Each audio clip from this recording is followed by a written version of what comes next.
Bonjour, bienvenue. Ravi de vous accueillir sur ce plateau. Chloé Beauvalet, vous êtes administratrice, vous nous expliquerez ce que c'est, de l'AFRC, l'Association française de la relation client. Quant à vous, Eric Dos Santos, cofondateur de Dimelo, Ring Central Company, et vous êtes éditeur de solutions de relations clients. Ma première question, finalement, la digitalisation, on en parle beaucoup, mais c'est quoi? Est-ce que ce n'est pas une grande tarte à la crème?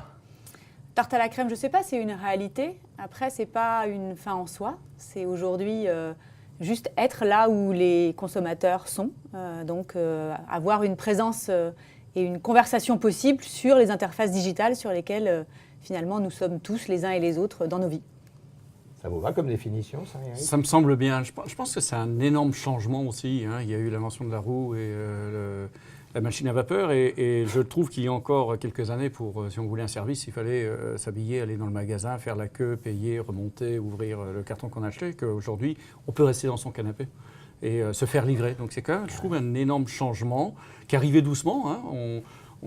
Avant, on prenait un taxi, maintenant on joue avec notre application, quelle que soit la ville dans le monde. Donc je trouve qu'on s'est énormément adapté, mais que la digitalisation est quelque chose d'assez profond. Et quand on parle aussi ensuite d'intelligence artificielle ou de choses comme ça, un énorme changement même dans les métiers que font, on va dire, nos collaborateurs, nos enfants et demain nos petits-enfants qui seront complètement différents des métiers que l'on faisait à l'époque du taillage, la fameuse roue. Est-ce que c'est valable dans tous les secteurs d'ailleurs, cette digitalisation? Est-ce qu'elle a lieu à puissance et rapidité égales? Non, pas forcément. Pour autant, elle a lieu partout. Enfin, je pense que là, pour le coup, personne ne peut y échapper. La question, c'est effectivement à quel rythme, sur quelles interfaces pour de vrai, parce que selon nos métiers, le digital est plus ou moins important. Pour autant, je ne vois pas quelqu'un échapper à ce changement de paradigme dont vous parliez. C'est sûr qu'aujourd'hui, la relation, elle est directe.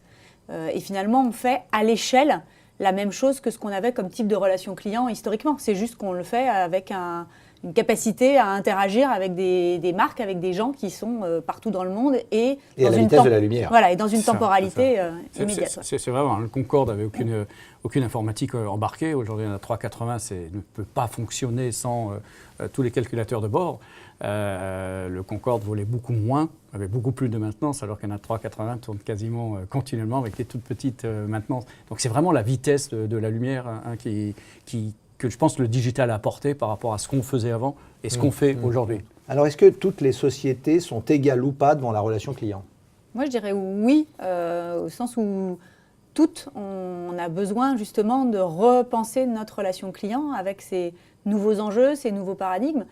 Donc oui, après, non en termes de moyens à mettre en œuvre, parce que ce n'est pas les mêmes budgets, parce qu'on n'est pas parti au même moment. Une boîte qui se crée aujourd'hui, ça n'a rien à voir avec une entreprise qui doit se transformer parce qu'elle était partie sur d'autres façons de faire, en termes de changement culturel, de formation, de compétences. Enfin, je pense que non. Donc oui et non. Oui. Et vous, Eric, votre sentiment là-dessus? Je n'ai pas grand-chose vraiment à rajouter par rapport à ce qu'a dit Chloé. Je dirais, voilà, l'égalité d'une boîte par rapport à une autre, c'est à elle de le décider si elle veut être égale ou pas.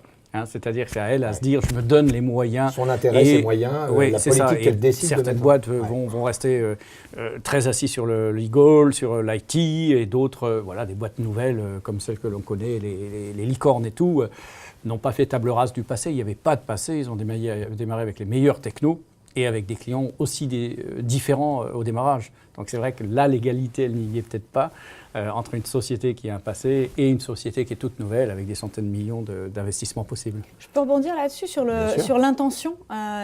C'est très juste, c'est en fait qu'est-ce qu'on a envie de faire. Et je pense qu'aujourd'hui, un des grands enjeux dans nos métiers, c'est quoi la promesse? Finalement, qu'on soit low cost ou hyper luxe, on n'a pas la même promesse au client, on n'a pas le même niveau d'attente, alors du fait du produit, du secteur, mais aussi du positionnement de marque. Et finalement, la relation client, elle n'est pas uniquement une réalité à laquelle on doit faire face parce qu'il y a un marché et c'est comme ça, on n'a pas le choix. C'est pas faux, mais c'est pas suffisant. Après, la question, c'est qu'est-ce qu'on y fait? On peut être hyper digitaux parce qu'on a envie de l'être, parce qu'on pense que ça fait sens par rapport à son positionnement, par rapport à son produit, par rapport à son avenir aussi. Voilà. Mais inversement, on peut aussi se dire, non, moi, c'est pas au cœur de ma promesse. Oui, j'en fais à minima parce que je ne peux pas y échapper, mais en fonction, les moyens c'est ce que j'allais dire. Différents. Dans certains cas, quand on n'est pas actif, on l'a subi quand même, cette digitalisation, Ouais, au moins de la part de ses clients. Ouais, et puis voilà, puis on peut devenir Kodak. Hein. Enfin, je veux dire, Ouais. on peut aussi se faire totalement ringardiser, dépasser par un truc qui vous submerge. Ouais. Mais en revanche, une fois qu'on a dit qu'on voulait y aller, on peut, je sais pas, une marque de retail peut décider de mailler complètement le territoire avec du physique ou de faire de l'e-commerce complet. Bien sûr. Alors c'est presque comme en matière de mode, j'ai envie de vous dire, quelles sont les tendances et les clés d'une bonne expérience client? Là, je commence par vous. Eric. Bon, très bien. Je pense que c'est la chose qui est importante quand on est client, consommateur, parce qu'on a beau travailler dans le domaine de la relation client autour de la table, je crois qu'on est avant tout un consommateur en dehors des heures de travail. Et qu'est-ce qu'on aime? C'est la fluidité, je crois, la transparence.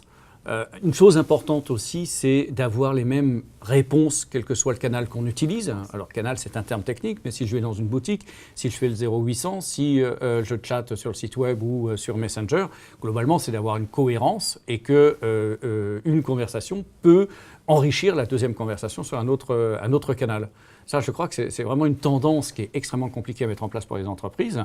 Bien sûr, les outils vont aider, mais qui est vraiment la tendance de demain. Je commence une discussion sur mon smartphone, je la termine dans la boutique, après je passe un coup de fil et ensuite Messenger. Et globalement, il faudrait que ce soit la même conversation. C'est facile de le dire, j'ai un sourire. Parce qu'on a un vrai problème d'interlocuteur. Alors, bien sûr, ça passe... On a envie d'avoir le même interlocuteur, que ce soit... Je ne sais pas. À partir du moment où on a la fluidité et qu'on a l'ensemble de nos réponses, je pense que la personne qui nous répond, que ce soit par écrit, à l'oral, par le call et avec des personnes différentes, je ne crois pas que ce soit si important que ça. Ce qui sera important, c'est la réponse à votre question, la résolution de votre problématique. Et c'est de ça que vous vous souviendrez, plus que de la personne. Et la confiance nouée entre la marque et le client. C'est ça. Donc, finalement, s'il se passe le relais et qu'il faut... Est-ce qu'on a bien mon dossier? En fait, c'est pas tant la personne, mais c'est... Est-ce qu'on prend soin de moi? Oui. Est-ce qu'on m'aime? Est-ce qu'on prend soin de moi? Mais d'où une tendance qui plus largement à la à la responsabilisation des gens qui sont au contact des clients. D'abord parce qu'ils se font tarter tous les jours par les clients, donc ça les oblige à un certain pragmatisme et un certain soin du client, parce qu'ils ont un rappel à l'ordre permanent. Mais c'est aussi un lâcher-prise de la part des managers ou des comités de direction pour arriver à faire en sorte que la décision se prenne au plus près de la réalité du client. Et puis moi, je rajouterais une sincérité.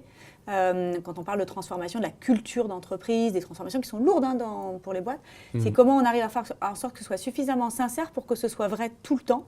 Un des sujets qu'on voit quand c'est un peu fake, un peu joué, c'est qu'on met en place des techniques, des outils, typiquement ceux qui permettent de remonter la voix du client. Mais si on pose la question au client en disant qu'est-ce qui va pas et que derrière on n'en fait rien, le client, ça le gonfle encore plus que si on lui avait rien demandé. C'est certain. Donc là, pour le coup, et apparemment on le pressent, les entreprises qui font des sollicitations pour aller capter justement la voix du client disent qu'ils commencent à avoir aussi des baisses de taux de réponse en disant ça fait 42 fois que je réponds à des enquêtes derrière, il ne se passe rien. C'est bon, c'est gentil, maintenant j'arrête, quoi. Donc je pense qu'il y a une sincérité dans le fait qu'on fasse et qu'on tienne compte du retour du client. Et, Eric, est-ce que votre société, Dimelo, Ring Central Company, a des solutions, quelle que soit la taille des sociétés que vous conseillez et à qui vous proposez vos services? Alors, c'est vraiment une bonne question parce que nous, on travaille particulièrement avec les grandes entreprises. Donc, ça va être le domaine des telcos, des banques, de l'assurance, des utilities, du transport. Donc, plutôt, on va dire, les grandes sociétés comme celles qu'on peut retrouver au 440 d'ailleurs, au niveau mondial. Et il est clair que le digital a d'autant plus d'importance que vous avez des interactions avec vos clients digitaux à gérer. Et plus vous avez, quand on parle de millions d'interactions avec certains opérateurs télécoms en Asie, il est clair qu'il faut des outils qui soient la taille de pouvoir gérer 24/7 des millions d'interactions. Donc le petit artisan électricien peut avoir une présence Facebook, Insta, etc., mais aura un nombre d'interactions à taille très humaine à gérer. Et qui sera plus sur, on va dire, une proximité relationnelle qu'il aura. Une boîte comme un opérateur télécom qu'on peut avoir en France avec des dizaines de millions de clients. Vous prenez les deux extrêmes. Entre les c'est vrai que j'ai pris un peu les deux extrêmes, je l'avoue. Je ne l'ai pas vu venir. Mais je dirais que nous, on se consacre plutôt sur ceux qui ont vraiment des très très gros besoins. Et je dirais que ces gros besoins, ils sont en volume. Les telcos sont vraiment en tête. Et la deuxième, ceux qui ont besoin de manager le risque de leur présence sur les canaux digitaux, par exemple les assurances qui gèrent moins d'interactions, mais qui ont besoin d'un outil qui, au cas où il y a un débordement, une crise, etc., puisse supporter le volume et puisse supporter les process que mettent en place ce genre de société. D'accord. Dernière question, quid de la relation client digitale de demain? Chloé? À mon avis, le sujet aujourd'hui principal, c'est, en tout cas, ce qui a changé ces dernières années, c'est qu'avant, la relation client, c'était un peu le parent pauvre des entreprises, c'était le côté service après-vente au bout du couloir. Centre de coût. Aujourd'hui, le client, tout le monde en parle, tout le monde dit c'est moi, le marketing dit c'est moi, le commerce dit c'est moi. Presque trop, d'ailleurs. Il est trop, presque plus qu'au cœur et au si centre c'est pas du... vrai. Ouais, c'est ça. En fait, c'est surtout ça. Et je pense que la relation client de demain, la vraie, celle qui marchera bien, elle est effectivement entre autres digitale, mais pas seulement. Et le vrai sujet, c'est surtout qu'elle est. Il faut qu'elle soit concrètement tangible, qu'elle soit à la hauteur de la promesse, à la hauteur des attentes des consommateurs. Enfin, je crois que le vrai sujet aujourd'hui, c'est pas de l'écrire dans un rapport annuel, c'est de le faire. C'est un sujet d'exécution opérationnelle. Donc, les outils nous le rendent possible. Mais c'est pas parce que c'est possible que c'est fait. La data nous ouvre un champ des possibles de malade. On est capable de faire des choses incroyables. Après, la question, c'est qui le fait. Et qui le fait à l'échelle. Et quel objectif. Et comment on le mesure. Donc, je pense que le vrai sujet pour l'avenir, mais c'est le sujet du présent, c'est de mettre en œuvre concrètement ces grandes intentions de digitalisation, d'amélioration de l'expérience client, d'amélioration du design de nos interfaces. Enfin, voilà, mais c'est le faire de façon tangible pour que le client final, à la fin, il soit content et que les gens qui servent le client final soient à l'aise pour le faire avec la meilleure facilité, la meilleure efficacité.